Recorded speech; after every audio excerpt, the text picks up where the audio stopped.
रामकृष्ण हरी मंडळी, मी अंकिता तुम्हा सर्वांचं खूप खूप मनापासून स्वागत करते आपल्या आजच्या ब्लॉगमध्ये। तर आज आपण मूग डाळीपासनं अतिशय पौष्टिक असा नाश्ता बघणार आहोत। चला तर मग रेसिपीला सुरुवात करूया।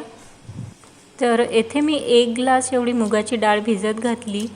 तर ही डाळ मी सकाळी 6 वाजता भिजत टाकली आणि 9 वाजता तुम्ही बघू शकता डाळ छान अशी भिजलेली आहे। आता ही डाळ मी एका चाळणीवरती काढून घेतली। इकडे आता आपण एक पेस्ट तयार करणार आहोत। त्यामध्ये इथे पालक घेतलेली आहे, 10-15 हिरव्या मिरच्या आहे, कोथिंबीर आहे, लसण आणि जिरं आहे। हे सर्व आपण मिक्सरमध्ये बारीक करून घेणार आहोत। आपली मुलं पालक खायला कंटाळा करतात, त्यामुळे आपण जर हे पालक अशा प्रकारे जर आपण मुलांना दिलं तर मुलांना माहिती पडणार नाही की यामध्ये पालक घातलेला आहे। तर आज आपण इथे मूग डाळीपासून धिरडे बनवणार आहोत, किंवा लहान मुलाला आपण मूग डाळीचा डोसासुद्धा म्हणू शकतो। आज आपण ग्रीन डोसा बनवणार आहोत। असं म्हटलं तर मुलं नक्कीच आवडीने हा पदार्थ खाईल। फक्त लहान मुलांसाठी बनवताना यामध्ये मिरचीचं प्रमाण थोडंसं कमी करावं लागेल। तर तुम्ही इथे बघू शकता छान अशी पेस्ट तयार झालेली आहे।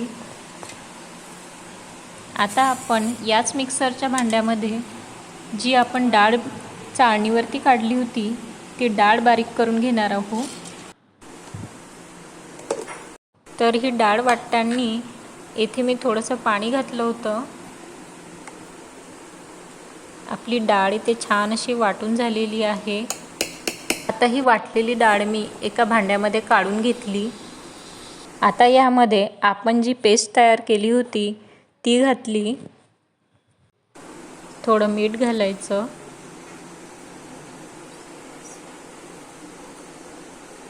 पाव चम्मच हळद घालायची,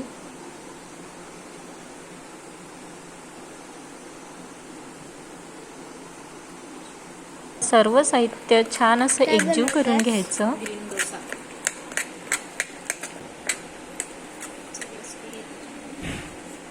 थोडंसं पाणी घालायचं म्हणजे याचे छान असे धिरडे आपल्याला काढता येतील। तर मंडळी इथे आपला तवा छान असा गरम झालेला आहे। आता तव्याला थोडंसं तेल लावायचं आणि छोटे छोटे असे धिरडे काढून घ्यायचे।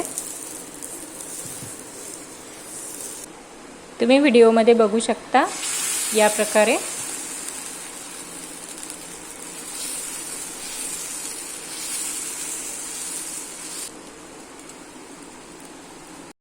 याची खालची बाजू झाली की हा इझिली निघून येईल। वाव, मस्तच निघाला ना। आता याची खालची बाजू सुद्धा 1 मिनिटासाठी शिजून घ्यायची। तर हे धिरडे बनवण्यासाठी काही जास्त असा वेळ लागत नाही, लगेच होतात।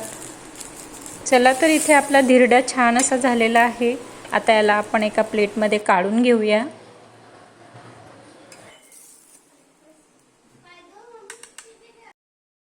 तर मंडळी आपले धिरडे आता इथे बनून तयार आहेत।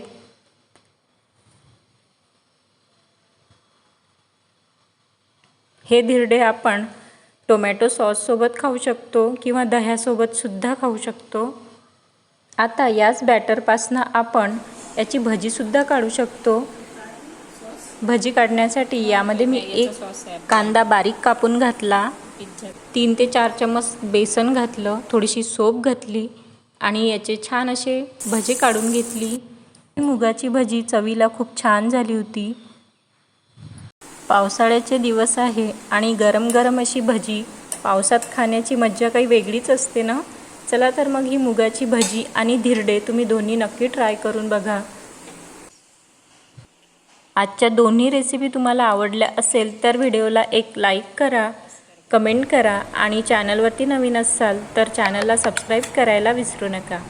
भेटूया अशाच एका नवीन रेसिपीसोबत। तोपर्यंत बाय।